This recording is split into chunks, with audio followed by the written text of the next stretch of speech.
in the YouTube picture. That's funny. It's still weird seeing yourself, you know?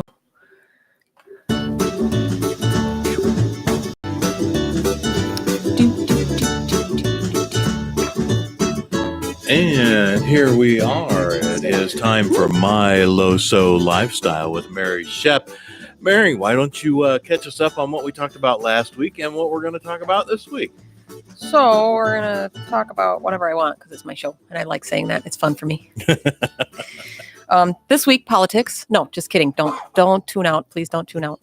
We are going to talk about food. So last week we talked about Anne Burrell saying that I can't cook because, I don't use salt. And I disagree with that. And I actually made some soup, a couple new recipes upon request, and had a lot of people try them. And unless a lot of people are lying to me, even though I said give me honest feedback, a lot of people say that I'm a really good cook. And FYI, Anne Burrell, if you're listening, I don't use salt. So that was fun for me. And it's fun in general just to kind of pick at celebrities because, if they want to watch my show, that'd be awesome. She can, I formally invite Anne Burrell to come and have be a guest on my show. All this chat and I'm forgetting how to share there we go. Share my stuff. But yeah, that would be awesome. But at the same time, I know she's not. And I also know that you can cook fabulous food without using salt. And there's a couple tips and tricks to that. So today we're going to talk about soup, stews, stocks, broths, all those things. And the fact that they are usually unbelievably high in sodium. So part of the reason, actually, first I want to talk about something else. Switch subjects. Last night, I got invited to a women empowering women kind of thing that is usually not really my thing. I'm not a girly girl. I'm not a women empowering women, whatever. I do believe that, we should all support each other and just people should support each other in general and not treat each other differently, regardless, male, female, race, religion, whatever. But Carol from United Way invited me and my girlfriends to this event to hear this lady speak. And it was a lot of fun. It really was. Cause you see me every week. I'm hoodies and jeans and t-shirt. I'm not a get dressed up, go to a gala kind of thing. Doesn't mean I don't enjoy it, but we did. We had a lot of fun. The lady that was speaking is Jody Bondi Norgard. She created a toy line for girls. And she's eventually going to expand on this toy line. But some of the things that she said resonated with me. And one of them was when she was throughout her career, she was asked, how did she persevere? How did she stay the path when everybody kept saying, no, you can't, or it's not going to sell, or it's not going to make it. It's the same with my food. Like, you can't make good food because you don't use salt. You can't make anything taste good because of this, or you get discouraged so much. And it's how do you stay that path? She says, well, it took me 5 minutes to pitch to a national sports league to buy my doll for these young girls playing tennis. It took me 5 minutes to pitch to a major retailer for them to sell my product on their shelves. And it took me 5 minutes to pitch to a buyer to sell my brand to a toy company. She says 2.5 million. And everybody's expecting her to go dollars. Like, I sold my company for $2.5 million. At least that's what I was expecting. And she says 2.5 million minutes in between. And it's funny because there's all of these minutes in between that you focus on to get discouraged. Or like with me, when people are like, oh, you have so much bad. No, I got liver disease. I got liver disease and I can't smoke and I can't drink and I can't eat and I can't have good food because I can't use salt. And it's not true. You got to give weight to the things that matter, and the good things are what matter. When you give weight to the bad things, then your life is full of 2.5 million minutes of crap. Yeah. And we all have the same 525,000 plus minutes in a year. So if you focus on that and not the good times, because you might have a day where you have 5 really cool minutes like she had. Mm-hmm. with that sports team where she's making her Right. pitch, and they're like, yeah, well, this is awesome, we're in, we don't need to hear anymore, we're done. That you could have a day where that's all you get, and maybe the rest of the day isn't so hot. Mhm. But if that's all you focus on is the rest of that day, what the heck does that do to those 5 minutes, man? Right. And that it's so obviously I'm not going to spend the next hour, but I did want to give a shout out, because I won the raffle and I won a doll, which was fantastic. The girl with no kids wins a doll. But the funny thing is it's my kind of doll. You can show Yeah, everybody. well, I if you will. want, It's not like a girly, and that's the whole point. It's not a brat doll that, no offense, they look like little sluts. Like, why are we selling slutty dolls to 6-year-olds? So I love the premise, but it's literally a soccer doll. Go Sports Girls. And I believe it's Dream Big Toy Company. And again, her name is Jody Bondi Norgard. And look her up. Check her out, her Facebook page, read her story. She's actually a fabulous woman. She's hilarious. She's fun to watch. But these little guys, so this, it couldn't be more of a me doll. Some, what look almost like Vans shoes and a t-shirt with her hair up in a ponytail. Are you kidding me? Like it's literally like she measured me and made me a little doll. It's the best thing. So it was, at first I was like, how ironic that the one girl that wins the raffle is the lady that's usually not the women to women, like girl power kind of person or a doll kind of person. And I won a doll at a girl power center. But that's pretty cool. Yeah, it was pretty cool. So it was a fabulous time with a bunch of my girlfriends. And it was a fabulous speaker. So I had to give a shout out because that was pretty cool. So today, Cassie, the soccer girl, is my guest on our LoSo Life. So back to soups and stews and stocks. I almost kind of wish Kent would have stayed. Oh, hey, Alex, I want that. I'll buy it. No way. You can start the bidding, Alex. The doll is, Alex said he wants my doll. He'll buy it for $3. It's funny. I haven't even looked to see how much she sells them for, but no, you can't have it. She's mine. You can start a bidding war. Oh, he bumped it up to $375 if you sign it. See? So. All right. Hey, Dad. Hey, Jim. You are getting kind of famous. Yeah, I know. That's funny.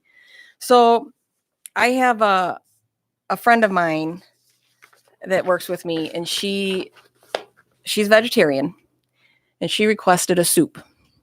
So, because this past week, it's funny how much controversy soup can spark. So I posted in a bunch of different groups on Facebook, what's your favorite soup? Because I'm doing a show on soup, stews, and stocks. I want to see I know that there's a lot out there, but I just wanted to see. Well, first off, someone actually put that their favorite soup is shark fin soup. So I don't know if anybody's aware, but there's a bit of controversy around shark fin soup. I didn't even know that was a thing. So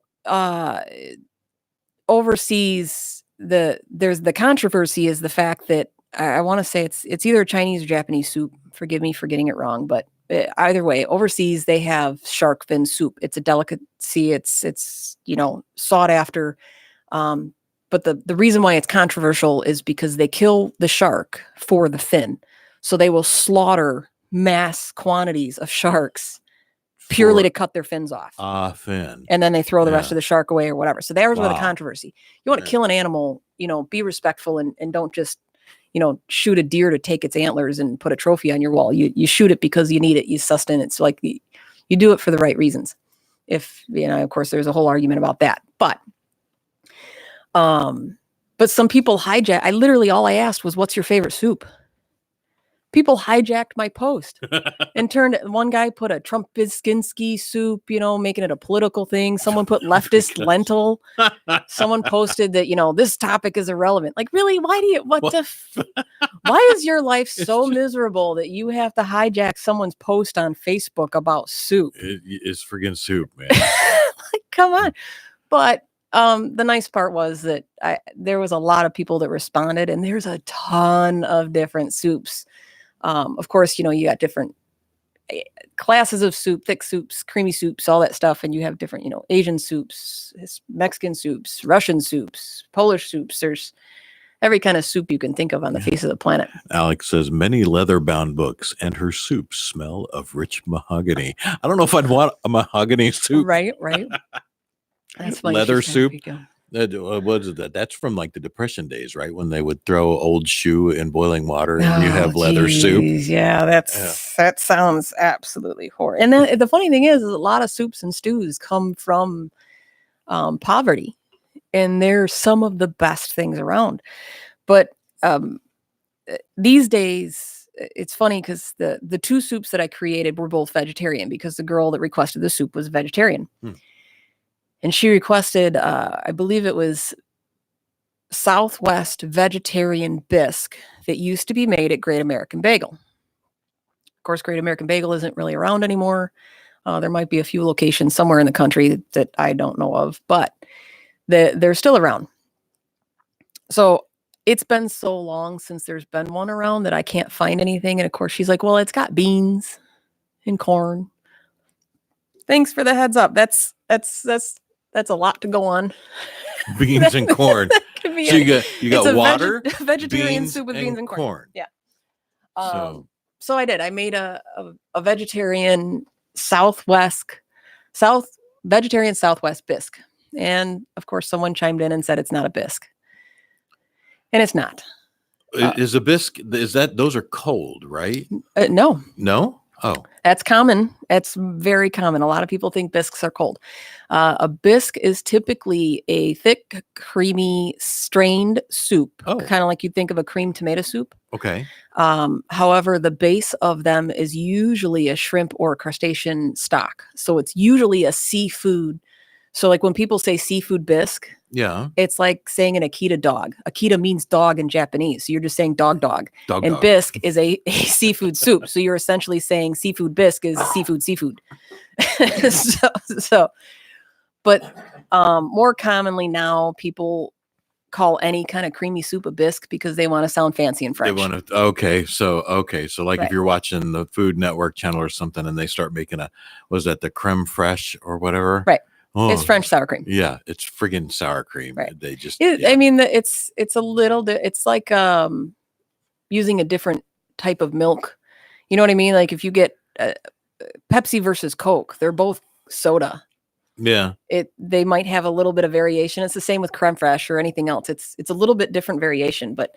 So I did not know that bisque meant that it was a cream-based soup. It's not cream-based. It's shrimp-based. So bisque means so I still have it wrong. Bisque means fish. Yep. It's just it means seafood. Okay. It's just typically a creamy soup. Yeah. I have a seafood bisque. Well, I have a seafood. Yep. Okay. Yeah. Gotcha. Yeah. So usually, I mean, I'm up to speed now. I'm really slow today. Sorry. Yeah. They're just usually a shellfish or lobster or shrimp or seafood, creamy, thick, kind of strained soup is how it is. Chowders are, chunky soups. Again, most chowders are like seafood based again. So it's seafood chowder, clam chowder, shellfish chowder, oyster chowder. Usually they're chowders of that nature. But as of late, people have made them, corn chowders, vegetable chowders, potato chowders, all of those different kinds of things. So do we have a blunder? No, we're fine. Keep going. We're still live on the air and we're live on YouTube. So chowders. And then the other one,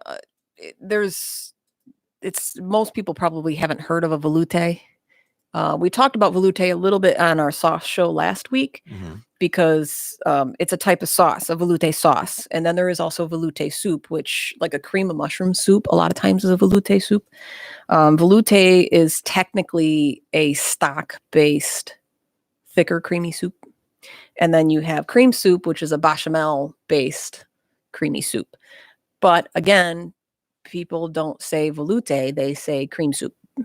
And it's one of those other things where depending on how hoity-toity and fancy schmancy you want to be, you can, to sit and just like using the word bisque. If you don't want to use bisque, you can say that you've got a velouté and everybody thinks you're fancy because you know a different way to call a soup. Okay. Sorry, silence. I'm drinking water. Radio can't see me drinking water. That's what happens when you talk and you just sit here and talk and talk and talk and talk. Yeah, pretty soon you forget that you're actually on the air. And, I know, right? Yeah. So, but that's all right. So stocks and broths, stocks versus broth. A stock typically has the bones and the meat. A broth typically is just the meat, and then vegetables, herbs, and spices and all that kind of stuff. And then you have bouillon, which of course a lot of people know what bouillon is. And bouillon is just a stock made with a chemically compressed, produced, artificial, crappy little cube, which is just essentially a salt block with some beef flavor in it, if you ask me. So the reason why they end up being so high in sodium is what they're started with. So if you think of a soup stock and the bones and the meat themselves, depending on what you're using, it's anywhere from 60 to 100 milligrams of sodium for 3.5 ounces of raw product. Wow. So if you think of a stock, like if you Man. picture anytime someone makes a stock, it's you take an entire chicken carcass or 5 pounds of bones and meat and throw it in a stock pot, and then you add seasoning to it. So if 3.5 ounces is not it's a, as we've always talked about, that the palmful of food is not even enough for a plate. But that 3.5 ounces isn't enough to make a stock. You need pounds. So you have an entire bird of hundreds of milligrams of sodium. And yes, it makes a lot, but depending on how much you reduce that down and concentrate it and how much you use. So just starting with that is high. And then when you think of the things that you almost most commonly always add to a soup or a stock, carrots, celery, onions, garlic. Okay. And yeah. Other than the onions and the garlic, the carrots and celery are naturally high in sodium. So in the grand scheme of things, they're not high in the sense of, it's not a Big Mac. Right. Okay. But for a vegetable, like a celery stalk, just one stalk of celery is 32 milligrams of sodium. Huh. So if you add 4 or 5 stalks of celery chopped up to a stock to make your stock, and then once the stock is done and you filter all that stuff out and you have a clear stock, and then you use that to make your soup, and then you add celery and carrots and onions to your soup. So now you've just doubled the amount of celery, but you still have this, the salt there. So that's why even when you get like a low sodium or no salt added vegetable broth, they're almost always higher than a no salt added chicken broth. Huh. And I always think of celery as like hard green water because it like has next to no flavor to me. But it is really good for you. And that's, again, back to my, dietary sodium versus added salt sodium. Even though salt or celery and carrots and beets and there's a lot of things that are inherently high in sodium naturally, they're they're still really good for you. They're balanced. So when it's balanced, sugars, fibers, carbs, fats, salts, all of that is balanced out. It's meant to be filtered in such a way of the same process. So if you just eat it the way it's supposed to be eaten versus straining it or making it a juice or making it a whatever, it's a balanced food and you can eat all the celery. Like I can eat celery all day long and I'm fine. But if I put it into a stock or something like that, it's a completely different story. Then you got to watch it. Right. Wow. Right. So when you're doing a stock like that, how much do you actually use of the stock to create the soup? Because I imagine you're making like a pot of soup or something that's relatively large, but you can't use. I mean, how much do you actually use of the stock? And that's the thing is you do. It's like cup for cup. Oh, geez, I gotta stop turning my phone on. You do use quite a bit. So like the other day when I made my vegetarian soup, it's 4 cups of vegetable stock and 2 cups of cream. And it yields me, with all of the other ingredients, about 8 cups of soup. So it's almost, pound for pound, penny for penny, the same amount. Wow. Yeah. Okay. All right. Which, if you've got 120 milligrams per, cup of stock, then that's where you have that same and that translates into your soup, and then you add your whatever you're adding on top of that. So if you add more celery or more chicken, more whatever, you're just amplifying all of that sodium. And then on top of it, a normal soup, once you make everything, what do? You add 2 teaspoons of salt to it. Right. So that's the one of the other soups I made was the broccoli, and of course you can't have broccoli soup without cheese. Well, right, because it's always like cream of broccoli, right? Right. Yeah. And cheese is really high in sodium. Yeah. So now what's the difference between, because you got to know it here. I know we've been talking about stock, but what then broth? I thought stock and broth are the same thing. No, a lot of people do, and they use the words interchangeably. And it's funny because as of late, there's a couple products that instead of broth, they'll call it bone broth, which I think is funny because stock is meat and the bones of the protein, and a broth is just the meat of the protein. And then of course vegetable is typically a broth, even though a lot of times vegetable is called a stock, because you can't really make a vegetable stock with bones. Okay. Because there's no bones to speak of in celery. Right. So it's one of those things where if you're classically trained, and people like the person who called me out, and I responded and said, I'm well aware that it's not a bisque that I made. It's a cream soup, but because someone requested that I make a vegetarian Southwest bisque. So that's what I called it, is Carrie's vegetarian Southwest bisque, because it was essentially mirroring the American bagel, soup that they had, but well, I mean, if you want to call it a bisque, you can call it bisque. I don't know what the big deal is. Man, it's just, people, the same with someone hijacking my Facebook post because they're particular about, the true definition of the word. And it's ridiculous to me when it's like, who cares? So I'm wrong and I didn't call it a bisque. And I'm sure that in their mind, they're thinking like, I'm going to educate this person and I'm being nice about it. I'm not being shitty. But people don't realize that all of that is lost on Facebook or chat or text messages. Yeah. You're just coming off as a know-it-all, and because there's no inflection, there's no right. It's just words. Right. Stephanie Connolly here says, if you are making stock and it comes out too salty for you, is there a way for you to cut the salt without having to start all over? Absolutely. Would you just add more water to dilute it? What do you do in that situation? Throw in a potato, a whole potato, peel a potato, rinse it off, and throw it into your soup or your stew or your stock. And you're going to have to cook it for a while.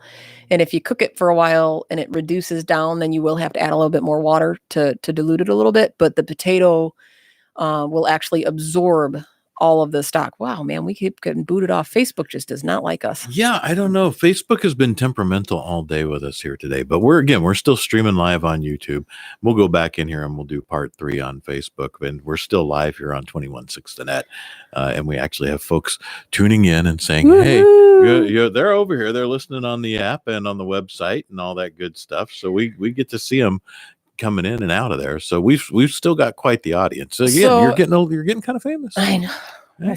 Don't remind me. So it's funny that Stephanie asks about removing salt from a stew, and that's a very common question because it is easy to over salt or over season, especially for the same reasons that make stocks and stews and soups or whatever broths inherently high in sodium, is that you don't realize that the celery and the carrots and if you add any canned goods, that they all have salt in them and they all add to it.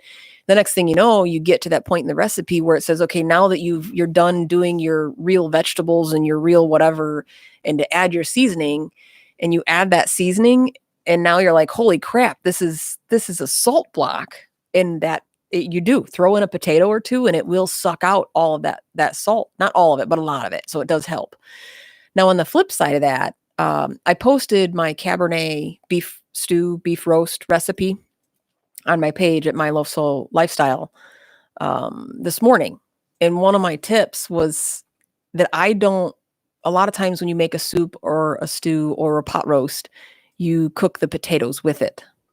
As soon as I had to go low sodium, I stopped doing that because the same reason that you can use a potato to suck all of the salt out of a soup or a stew or whatever if it's too salty, if you put potatoes into your soups and stews and roasts, it sucks all of that seasoning out. So now you've just spent so much time trying to make something flavorful because you can't use salt. And then you put potatoes in it and it sucks all that seasoning out. And now you just inadvertently made all your stuff bland. So I tend to cook my potatoes separately because it only takes 10 minutes to boil potatoes, and then serve whatever I am on top of it, or just add potato chunks or cubes that are already cooked to your soup last minute. The same with noodles.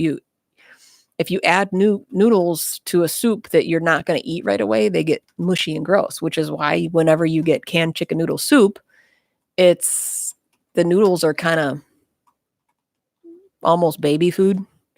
Okay. Yeah. There's not much texture to noodles that have been sitting in a can for 6 years or whatever it is. So you can make them separate, and the potatoes are the same way. So that's one of my tips with my stew is to cook potatoes separately, and you'll have a lot more flavor in your stews and soups from the gravy and the sauce and the broth without having the potato leach everything out of it for you.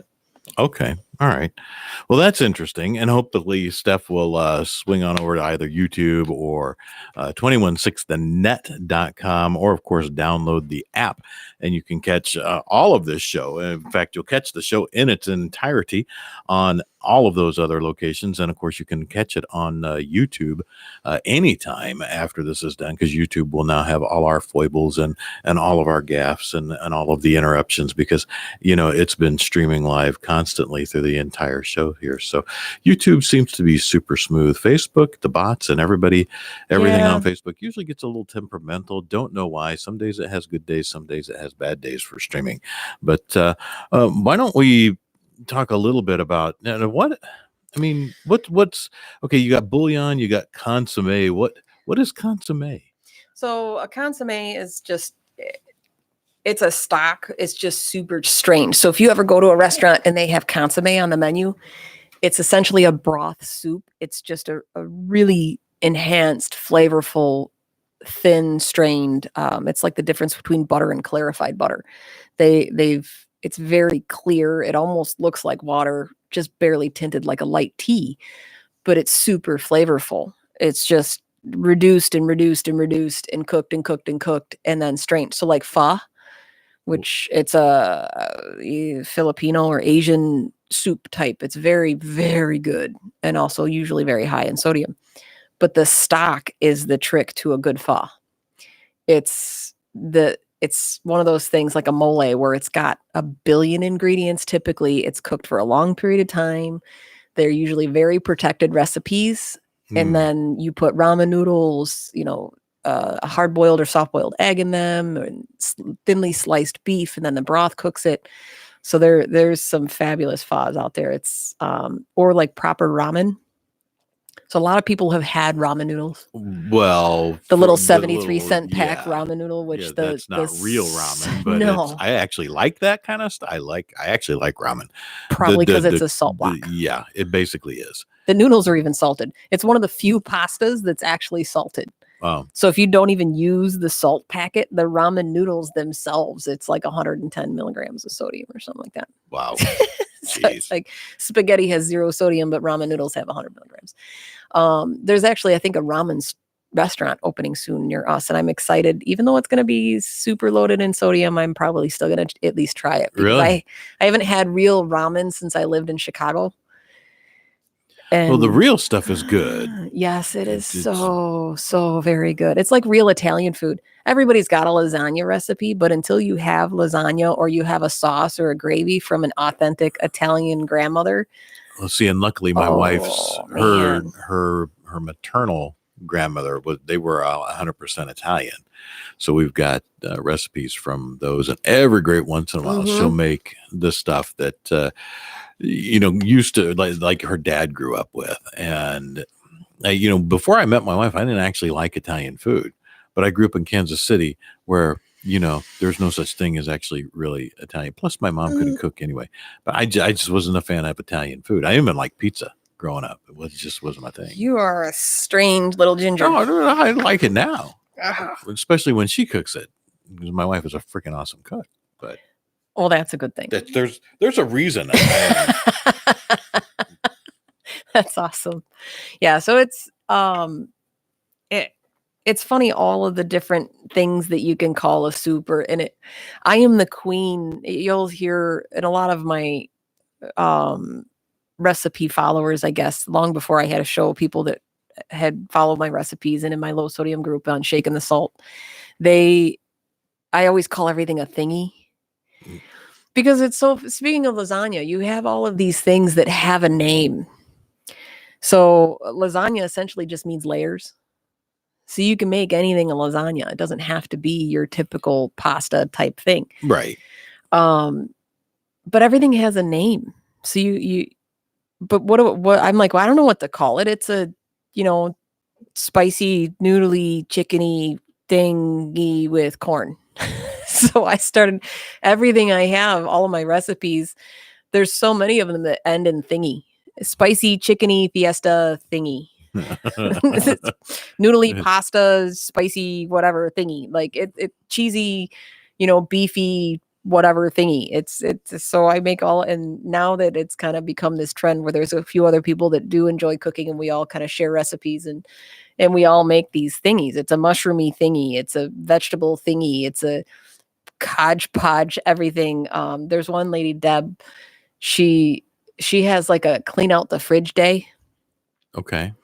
And it's funny because you see this crock pot, and as a chef, I know that it's like the trimming bits off the celery, and it's like a half onion that got left in the fridge and is kind of dried out. Like you can see this, but if at the same time, it's like, wow, that looks really good. And it's everything that's left in her crisper drawer, added a couple cans of something or other that might expire in her cupboard, and throws it in the crock pot and makes this fantastic soup, stew, stock, something, and it's always a thingy. So it's a bisque because it's got shrimp in it. No, there happened to be shrimp that was going to turn, so I threw it in there. So it's a thingy. So we should petition to the culinary schools and add thingy to the thingy too. Thingy I'm sure you'll get what's his name, Gordon Ramsay. Gordon, I love that guy. Yeah, we'd like you to make us a thingy. Put thingy on your restaurant menus there. So why are soups so high in sodium? It's mostly it's because of the nature of the product that's put in them. So a lot of things that I use, celery leaves a lot. I almost wish that you could buy them like you could buy salad greens, because sadly they're thrown away. So if you ever pay attention in the grocery store, the top of the celery is cut off. And then in the center of the celery, you'll have a little bit of the baby light green leaves that are coming through in the center from where it's growing still. And occasionally you'll get the spare leaf or so that's on the side. But if you ever have the ability to either grow your own or get it from a farmer's market or pick one up at the grocery store that still has those leaves, and I'll take the baby ones from the center and chop them super fine and put them on salads because it is unbelievably flavorful. Really? So that little tiny itty bitty bit of celery, and the thing is they're tender. So the biggest thing everybody hates about celery is the stupid strings. Yeah, because they get all stuck up in your teeth, right? Or you wind up crunching this. It's like dental floss. You get this like really long one, then all of a sudden celery hanging out your mouth. Right. Yeah. So it's just so surprising to me that like now certain things are catching on, like dandelion greens, mustard greens, all of those things. And you wouldn't think about it, but at the grocery store, when you see something that says dandelion greens, it's not like some colloquialism or whatever. It's not a term. It's literally dandelions. Like the things that you kill in your yard, you can go chop them up, clean them up, and put them on your salad. And it's the same thing you're paying a lot of money for at a grocery store.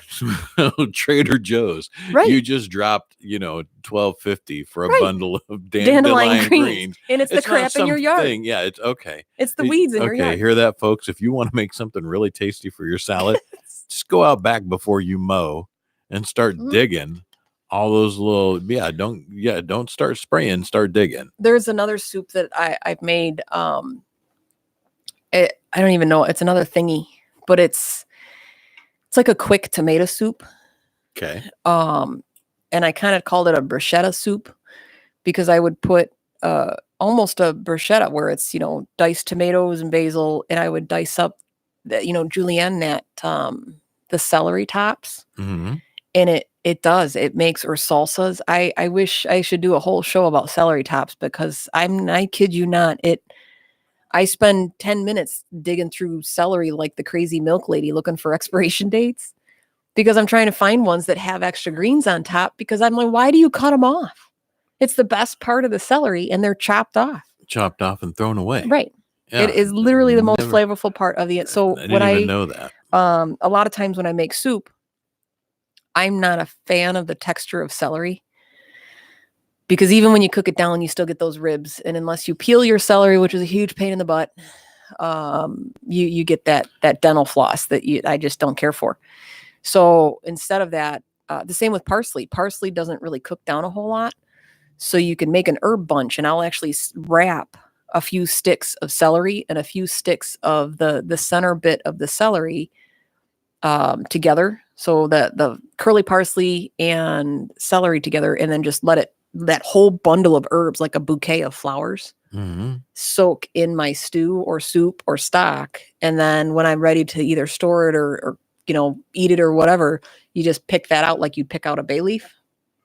So the flavor's there without the texture of the herb where it gets just dry and crusty and sticks in your teeth.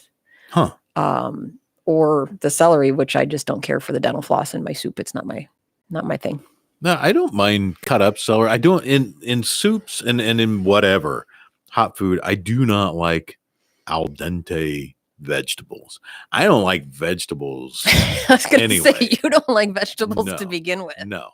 It's like I deal with corn, peas, and carrots, except when you're doing really low carb stuff, peas and carrots are off the table. Don't know why peas and carrots needed carbs, but they're in there. But those are the three vegetables. Now, like my wife will say, well, are you doing a vegetable?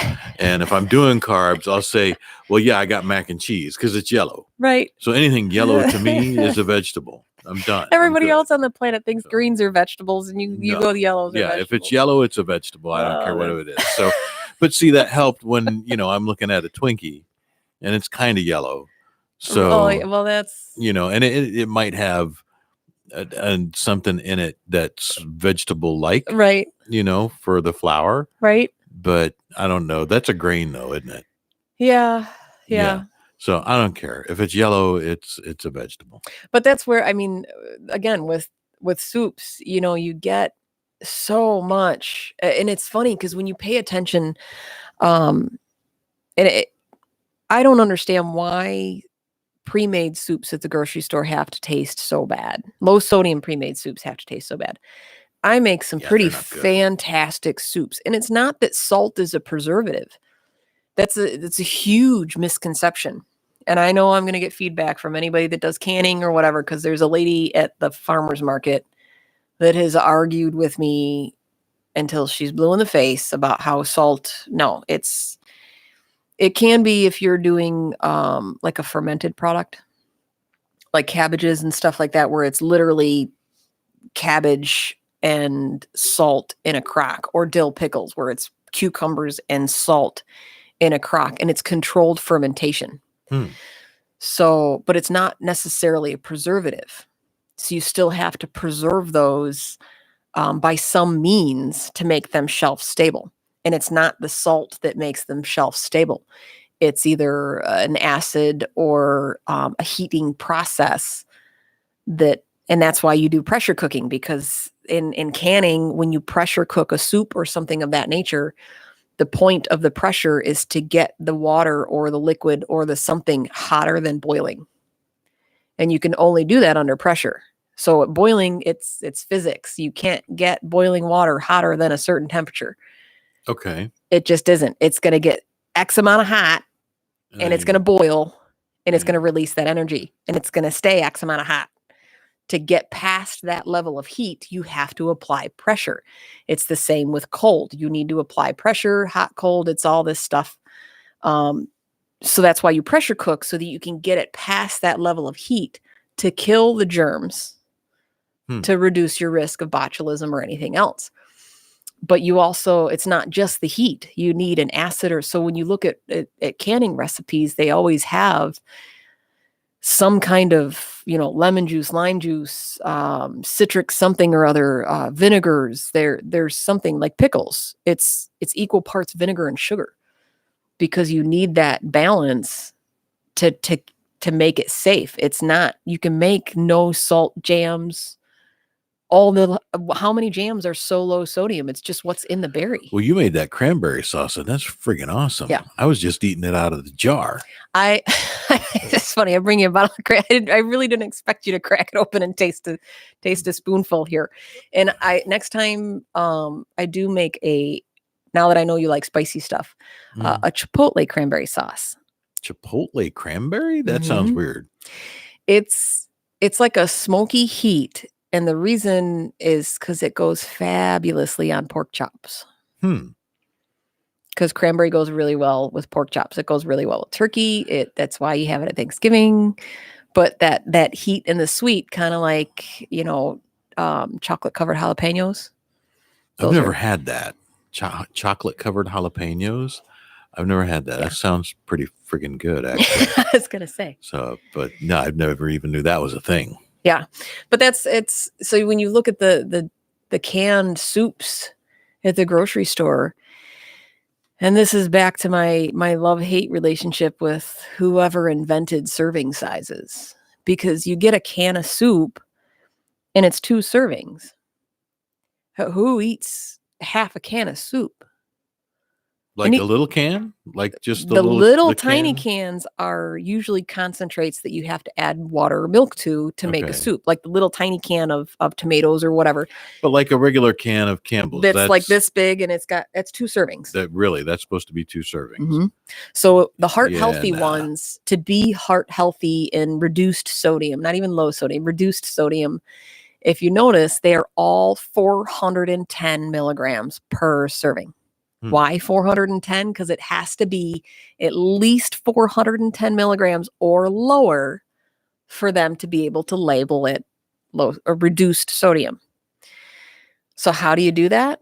If your can of soup is 820 milligrams of sodium, you go, all right, it's 2 servings. Yeah. Now, granted, it's 8 ounces and 4 ounces is supposed to be a serving, but who eats half a cup?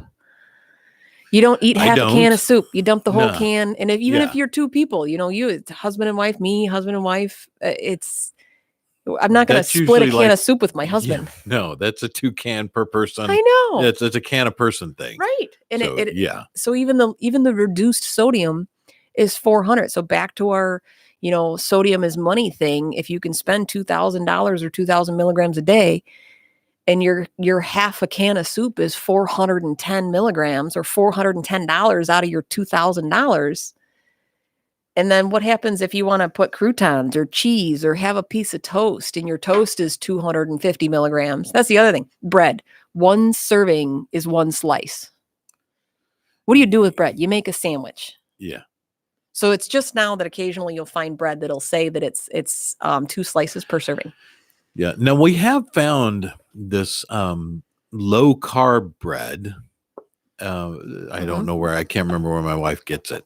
It's not bad. It's very thin, and I'm like, okay, that's how they get low carb, because it's same with low wafer sodium. thin bread, but it's freaking it's a round loaf, and the slices are very long, so you can actually cut that in half. Then you have 1 slice is plenty to make a sandwich. Sure. And you don't feel terrible about eating because the carbs are very low. And again, it doesn't, especially if you toast it, does not taste bad. I was surprised about that. Yeah. And it's the same with, low sodium or gluten-free or low calorie, low sugar, no sugar, all of these things that people don't realize. The marketing industry as a whole, not just the food industry or any industry, if someone steps in and says the regulation is that in order to say that it's low carb, it's got to be under X carb. Yeah. They're just going to say, okay, it's well, like creamer, coffee creamer. Oh yeah, there's carbs in that. There's carbs, there's sugar. So in order for them to say 0 sodium all over the thing, because a serving is a tablespoon. But it's cream. So when they're like real ingredients, got real cream. Well, if it has real freaking cream in it, it's got real sodium and it's got real fat and real carbs and real sugar, because milk has all of those things. But if you break it down and say, okay, I'm going to have a tablespoon of milk, and the guidelines say anything less than 5 milligrams is considered no salt, no sodium, no this, no sugar, no whatever, because you have the smallest serving size ever. Yeah. And it's dinky. And like I used to put, and I still every great once in a while, I still do. Haven't in a while now, probably about, probably at least more than a week. But I've gotten used to absolutely nothing in my coffee. And when I make it here in the studio, I never put anything in it because I don't keep any cream here. But I like a whole whipping cream in a cup of coffee. But it's fabulous. It's tiny. I mean, you just put enough in to just cover the bottom of your cup, and then pour the coffie in. But it's a tiny amount. That's all you need. It tastes great. With the whipping cream, absolutely. Yeah, because I'll use, because I always have whipping cream, because it's another thing with sauces. So it's funny, when I made my broccoli soup this past week in preparation for the show to create a new recipe, which I'll be posting later this afternoon. The vegetarian one that I talked about, I think I already mentioned, I had posted that today. I posted my Cabernet roast today for my stew. And then the broccoli, now that I got some feedback back from a few people and actually had it myself the second day I ate the rest of it, not going to lie, is probably more than 6 or 7, 8 million servings, but it was good and I ate it all.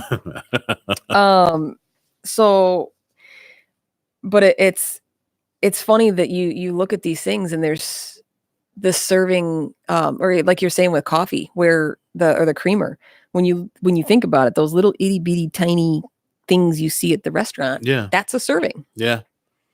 But when you're pouring it in yourself, you're never going to do that same serving. It's the same with soup. When you make a bowl of soup, look at the size of a bowl. And when people get pissed at a restaurant and someone brings them a little thing of soup and they're like, that's a serving. Yeah. So you're mad because they're not letting you be a gluttonous pig and have 6 servings in one time because you want to, when it's still one serving. But it's because everybody's used to having a big bowl of, it's like cereal too. Or chili. Yeah.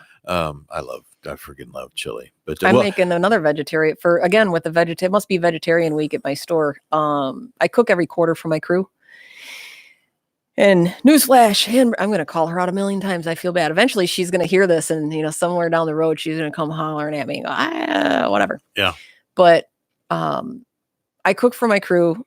I want to eat it too. I'm not going to make and take the time and effort to cook for everybody and make it loaded with salt, because it's not good for you. And now that I know that, I just can't knowingly do that.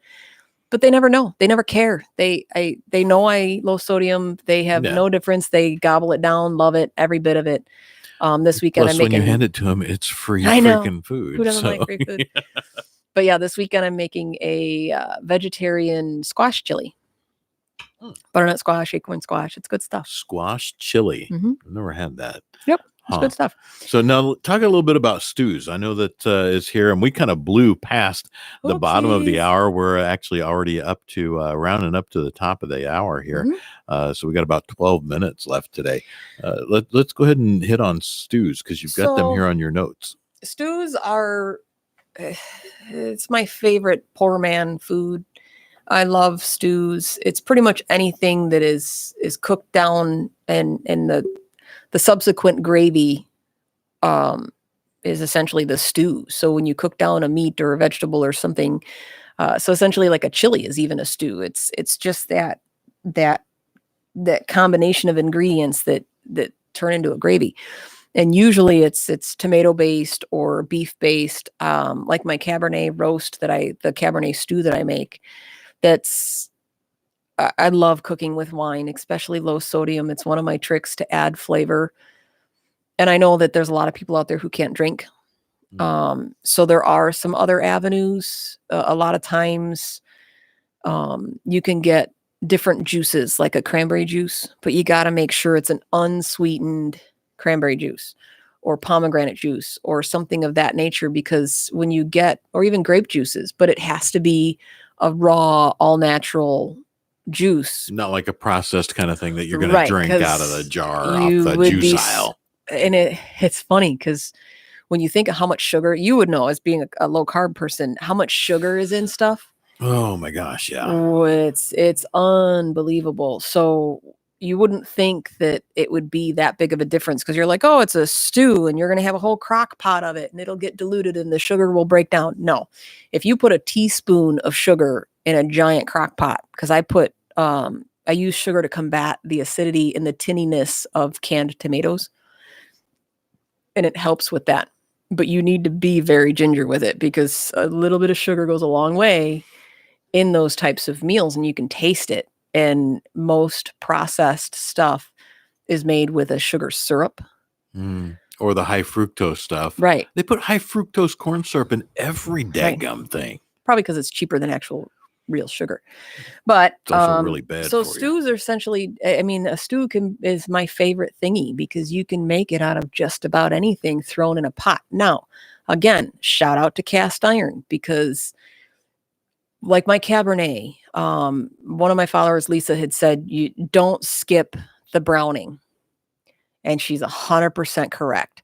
I've talked about it before, the Maillard reaction. When you sear something, vegetable, meat, protein, otherwise, you can't skip that step because that's where the flavor comes from.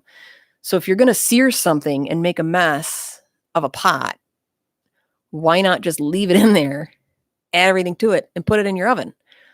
And that's my thing, is I don't like to sear a big hunk of pot roast or pork or lamb or whatever I'm cooking and then transfer it to my crock pot. Yeah. To cook it longer, when I can just take that whole big Dutch oven or cast iron roasting pan or cast iron whatever, and it's a more consistent heat because of the nature of cast iron itself. It tends not to burn in one spot because it transfers the heat uniformly, so you get just better tasting food. Especially with Dutch ovens, they're specifically made. If you ever look at a lot of Dutch ovens, there's little knobbies on the top of the lid. Okay. The point of that is that as the condensation builds up in the pot, it collects on the lid. Instead of just rolling back down the side, it drips back down on top of your roast or whatever. And it literally just is this constant, uniform, almost like its own internal little convection of moisture. So there's a method to that madness. So when I talk about cast iron, there's a reason for it, and there's a reason why people have been using it for years and years and years and years and years. So I make just about anything into a stew, but I have, as of late, I kind of stick to my Cabernet. I'll bring you some someday because it's Cabernet stew. Now, when you cook with wine, though, because I know you mentioned that there are people who don't drink for whatever reason, but doesn't that cook out the alcohol? No, I thought it did. A lot of people, has another common misconception. So it doesn't. It doesn't. So like when we go, we have everybody around here knows the Village Squire. You get the Saganaki, the flaming Greek cheese. And it's usually, I think it's orzo or something that they throw on top, that it's, light it on fire, opa, and everything lights up and it smells good, tastes good. And you think, oh, well, I can feed it to my 6-year-old because the alcohol burned off. Right. No, the fumes burned off. The alcohol is still sitting on the plate and you're sopping it up and feeding it to your 6-year-old. It's literally like feeding your kid a shot of alcohol. And usually they just end up getting sleepy because it's not enough to get them drunk or do whatever. But you're no offense, you're toasting your kid, right? You're feeding them alcohol, which is even though it's a small amount because it's a tenth of a shot. Yeah. But in order to actually cook out the alcohol, alcohol boils at a different temperature than regular water does, so on and so forth. There's a lot of chemical, scientific mumbo jumbo behind it. But to cook out the alcohol, if it's in a stew that cooks for an exceptionally long period of time, it does end up cooking out most of the alcohol. What would be an exceptionally long period of Most time? like hours, you know what I mean? Like when you cook stuff for hours in a stew, but when you It's like when we do crock pot stuff, and my wife does it's it 8 hours a or something. lot. Yeah, it's usually an entire day. It's, But it from also early doesn't morning typically until boil. no, it's a low. Well, Right. that's what it is. It's Right. long, low, steady heat. Right. So it's not necessarily boiling the water or boiling the alcohol out. So a lot of times, but at the same time, again, when you think about it, you as someone who can drink if you wanted to, because you don't have a medical affliction or a addiction that stops you or needs you to stop drinking. So Yeah. you could, but yes. So in the grand scheme of things, a cup or 6 ounces of wine or whatever that you're using diluted in a 6-quart or 8-quart stock pot Is is not even going to be right. noticeable. But somebody such as myself who has a liver issue or a disease that warrants an issue with alcohol, or people with addiction, people with addiction can't even have a non-alcoholic beer with the 0.1% of whatever alcohol because it's enough to trigger that response chemically in their body that it starts them on the path of drinking again. So people, people with strong addiction problems can't even have a wine sauce for that exact reason, whether it's just a flavor that's left over or a trace amount of alcohol. Addiction's a crazy, crazy, crazy drug. Wow. That's, I did not realize. I just figured, well, maybe it's more, a mental aspect of it. Some of it can be, but there is some validity to the fact that even a wine sauce or like that saganaki with the flaming cheese, it's not a lot of alcohol and you wouldn't think it's a big deal. But to somebody who has a problem with addiction or is struggling with addiction, it is a very, very big deal. It's like when someone tells me that, you can have pizza, it's only one day. Well, it is and it isn't, because it really does. I'm so sensitive to it now that it is a very big deal. The same with alcohol or anything else. So there is a real need for something other than wine every once in a while, but it's one of my go-tos. You will see it consistently in all of my recipes. Reduced wine and onions and garlic is my base on just about so many things because it brings so much flavor. Well, and speaking of bringing so much flavor, we're already down to about the 3.5-minute mark here. Yeah, this hour kind of flew by. But you had a note about bringing flavor. Can you share some of these things? We don't have a lot of time left, but this is kind of cool. So, one of my go-tos is sun-dried tomatoes. California sun-dried tomatoes is an actual brand. I don't know what all grocery stores sell it, but you can find them that are significantly low in sodium. And I mean like 15 milligrams per, serving. So they're really, really low. But I like the egg bites that you like so much. I used it in there because really it is such an intense acidic flavor that it brings almost a salted component because of the acid. So if it's not something like eggs, you're not going to put lime juice or lemon juice in an egg thing. It's going to curl the eggs or do whatever. So you can't necessarily use an acid in that way, but by using the sun-dried tomatoes, the acidity is there. So I use it in my soups a lot, my stews, my stocks, my pastas, because just a few slices of those sun-dried tomatoes, they tend to get a little tough from time to time if you're not doing a stew. So I try and chop them up as fine as I can, because you do have that the seeded center part of the tomato in sun-dried tomatoes, which can be like biting on a rock. So you gotta be careful when you're cooking with them. And this I think I've touched on a little bit before, but when you roast stuff, so if you roast, you can just, a lot of times the first thing I'll do is throw a bunch of crap on a cookie sheet, some olive oil, some herbs, and throw it in the oven. Tomatoes, squash, grapes, garlic, onions, whatever you're cooking, mushrooms, whatever you're cooking, just throw it in the oven and roast it off. And it's that same almost Maillard reaction that you get that helps you, with that flavor. Wine, of course, I use balsamic a lot to bring some flavor again with that tangy acidic flavor. And then liquid smoke. Yeah. So liquid smoke is one of those things that goes a long way. The first time I used it, I used way too much because I thought I'll throw a teaspoon in there. No.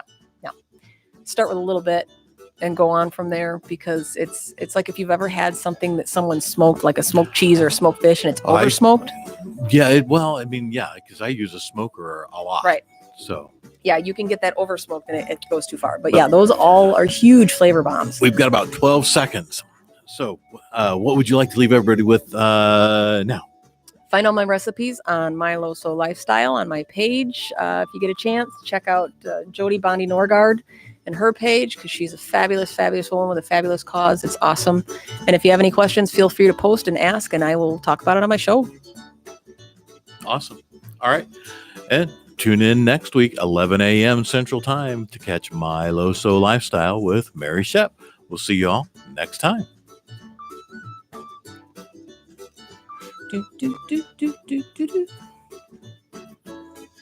My dad's probably going to send me a message and be like, why did you stop? So does it play separate videos each time, or does it reattach to the same